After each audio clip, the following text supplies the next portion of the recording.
Feliĉan Zamenhofan Tagon. I've already said before on this channel that I'm quite fond of Esperanto's word-building system, as it allows someone to become highly functional in the language with only a few hundred root words, I'd say between 500 and 900, without sacrificing the ability to be precise and use a rich vocabulary the way some other constructed languages do. As a bonus, many of the words you can create with the word-building system don't have clear equivalents in English. And all you really need to do to learn it is learn the general meaning of each of the prefixes and suffixes and pick up the details of how to use them through input. That's how I learned it. This video isn't necessarily meant to teach you the word-building system. In fact, it might be more confusing than helpful. We already have enough resources for learning the language anyways. What we really need is more actual content in it. Rather, this video is meant to showcase the system in more detail for people who are curious about how it works, even if they choose not to learn the language. Let's get started. There are 4 part-of-speech endings in Esperanto: O for nouns, A for adjectives, E for verbs in dictionary form, and E for adverbs. Each individual Esperanto root also has a basic part of speech, putting it in what I will call its root class. For example, the root manĝ means eat, so it's in the verb root class. The root bon means good, so it's in the adjective root class. And the root urb means city, so it's in the noun root class. If a root is put together with a part of speech ending that corresponds with its root class, there's no change in meaning, it's just a bit of redundancy. Thus, manĝi still means to eat, bona still means good, and urbo still means city. When the root class matches the part of speech ending, I will add a slash in between it and the root. Knowledge of the root class becomes important when you want to change the part of speech ending. When you take a root in the adjective root class and give it a noun ending, it can mean either the property described by the adjective or a thing that can be described by the adjective. So, starting from the word bona, the word bono can mean either goodness or a good thing.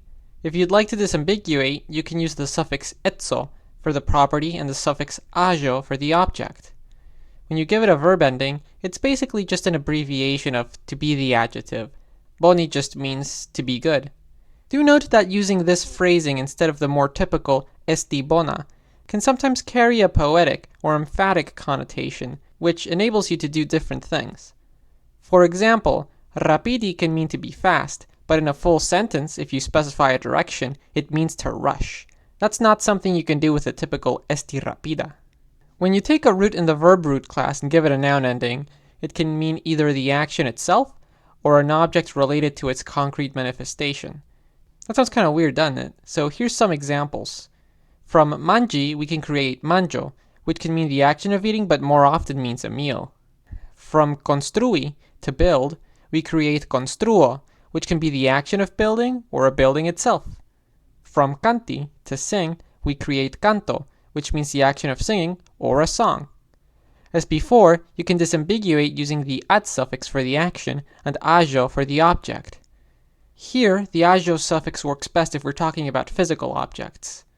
When you give it an adjective ending, you get an adjective that describes something that is one way or another characterized by the action. So for example, construa could mean constructive, among other things perhaps.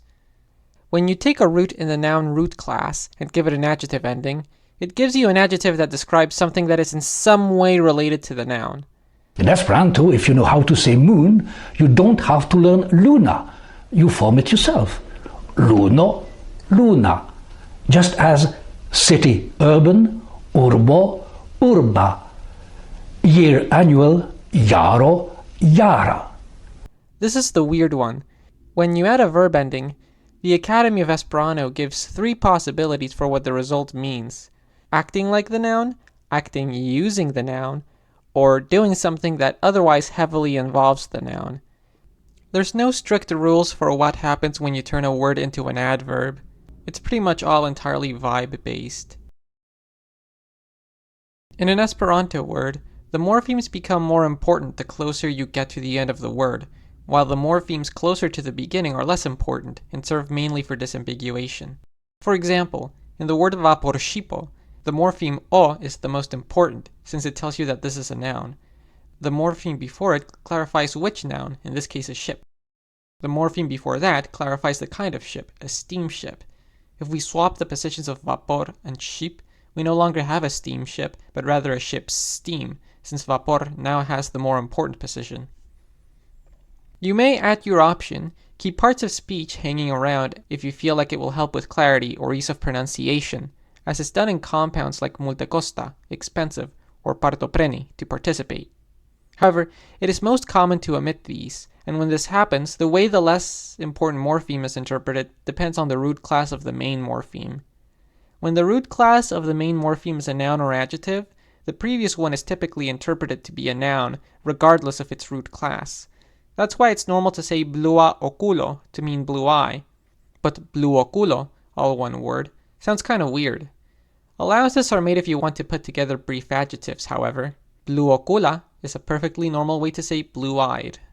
When the root class of the main morpheme is a verb, there are more possibilities. The previous morpheme could be a noun, adjective indicating a result, or even an adverb, particularly if it's a preposition or prefix. Esperanto has a number of prefixes and suffixes which can be used to generate new vocabulary. Despite their name, these morphemes can be used independently as separate words, and most are part of a root class. What makes them distinct is that they may slightly diverge from the usual rules of compounding, but for this video we don't need to worry about that. I've already talked about these three suffixes, so for these I'm just going to add that ajo can be added to roots in the noun root class to get a word for something that is usually produced from that thing. This is largely decided by common usage. For example, when ajo is added to words for animals, the resulting word typically refers to their meat. The ad suffix can be used in words that are marked as verbs to indicate that the action goes on for a while. There are many other affixes, of course, but I won't talk about all of them, just the most common and useful ones. We'll start with the two verbal suffixes, igi and ig, just to get them out the way, because while they are among the most useful, they're the most complex in my opinion. The basic definition unifying all the ways in which igi is used is to cause, and for ig it's to become. That's all you really need to know, but let's get into the details. When igi is appended to noun or adjective roots, the resulting word means to cause to be the thing.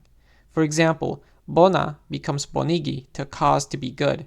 Simpla, simple, becomes simpligi, to simplify. Urbo, city, becomes urbigi, to urbanize. Sometimes these words may be used figuratively. For example, Claude Perron translates regnabigi as to restore a boy's soul rather than to literally turn someone into a boy. When igi is used for verbs, the result means to cause the verb to occur. When the original verb is intransitive, the object of the new verb is just the subject of the original verb. For example, mi sidas means I sit. Vi sidigas means you make me sit, or you cause me to sit. Something like that. When the original verb is transitive, the object of the new verb can be either the subject or the object of the original verb at your option. For example, tio memorigas min pri mia infanaĝo and tio memorigas mian infanaĝon al mi are both valid ways of saying that reminds me of my childhood, with the prepositions clarifying which is which. When there's no prepositions, context is used to determine what's going on. Words created with the igi suffix tend to be more than the sum of their parts. For example, manjigi is usually interpreted as to feed, not simply as to cause eating. If you want to make sure you're understood literally, consider keeping igi separate. This is also useful for avoiding the ambiguity I mentioned earlier. The ig suffix is very similar to the igi suffix. For noun and adjective roots, it's basically the same thing as igi except with the meaning of to become rather than to cause. For verb roots that are transitive, ig has the effect of rendering them intransitive, which is similar to a passive. So, for example, crei means to create something. Creigi means to be created. There are also some words which may take on different meanings with ig, but I can only think of these two. Finally, as always, we can change the part of speech ending in words created from ig, eg, or any other suffix to create additional words. Hopefully I didn't lose you. The rest of the prefixes and suffixes are much more straightforward. The ano suffix refers to a member of something. Urbo becomes urbano, a resident of a city. The aro suffix refers to a collection of something. Arbo, tree, becomes arbaro, forest. Shipo becomes shiparo, a fleet. Sometimes this collection is inclusive of all instances of the thing. This too is decided by common usage. Homo, human, becomes la homaro, humanity, and the vorto, word, becomes vortaro, dictionary. The eo suffix is used to refer to a place that's designed or known for a particular purpose or characteristic. Mangeo can mean anything from a cafeteria to a restaurant, and lerneo means school. The ero suffix is used to talk about a small or smallest part of something. From nejo, snow, you get negero, snowflake. From pano, bread, you get panero, breadcrumb. And from vorto, you get vortero, morpheme. The estro suffix is used to refer to a leader of something. Shipestro is the captain of a ship. Urbestro is the mayor of a city. Lerneiestro is a school's principal. The ido suffix is used for offspring. From hundo and gato, dog and cat, we get hundido and catido, puppy and kitten. From latina, the Latin language, we get latinido, a Romance language. The ilo suffix is used to talk about tools or other means to do something. Rapidigilo could mean accelerator, and mangilo can be any eating utensil, just as scribilo can mean any writing utensil. Some words, like schlosilo for key and flugilo for wing, are lexicalized. The ever-controversial ino suffix can be used to create female counterparts to male words. It is sometimes used together with the unofficial suffix ich. The use of in is only mandatory for certain words that are defined as male in the Fundamento, mainly kinship terms, and for all suffixes for humans mentioned in this video, it is optional.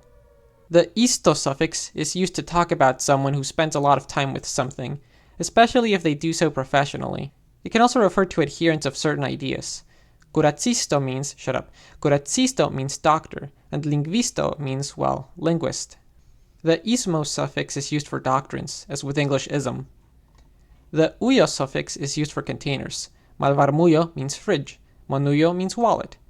It's also used to form country names from roots that refer to ethnic groups. From Anglo, an English person, we get Angluyo, England. The ulo suffix is a general suffix for people. Bonulo is a good person, for example.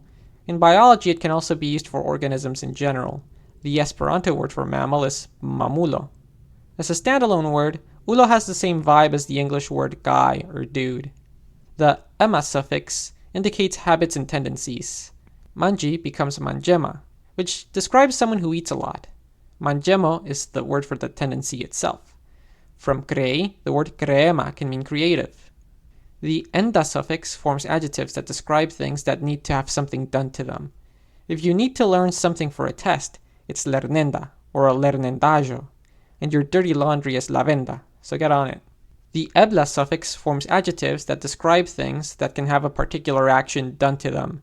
Manji becomes mangebla, edible. It is only used for possibility, so from memori, to remember, the word memorebla means memorable in the sense of literally being possible to remember. For the other sense of the word, you want the inda suffix, which forms adjectives that describe things that are worthy of receiving a certain action. This lets you form memorinda, memorable in the usual sense, or manginda, which might be used to describe really good food. There's also the augmentative suffix egg, the diminutive suffix et, and I saved the best for last, the ach suffix, which specifies that you think a thing is crap. The most well-known prefix is probably mal, which can be used to generate opposites. Bona, good, becomes malbona, bad. Simpla, simple, becomes malsimpla, complicated. Varm, warm, becomes malvarma, cool. There's also a couple more prefixes which I'll just flash on screen. From the word building system we get some nifty patterns. One of them emerges from the ability to glue a preposition in a root to create adjectives.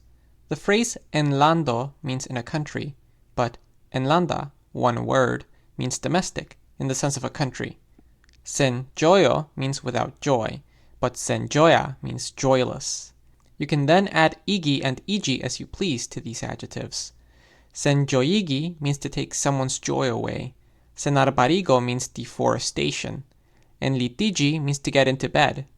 En uigi means to put in a container. Senkurajigi means to discourage. El domigi means to get something out of a house. Surterigi means to land on the ground. And senserpigisto means influencer.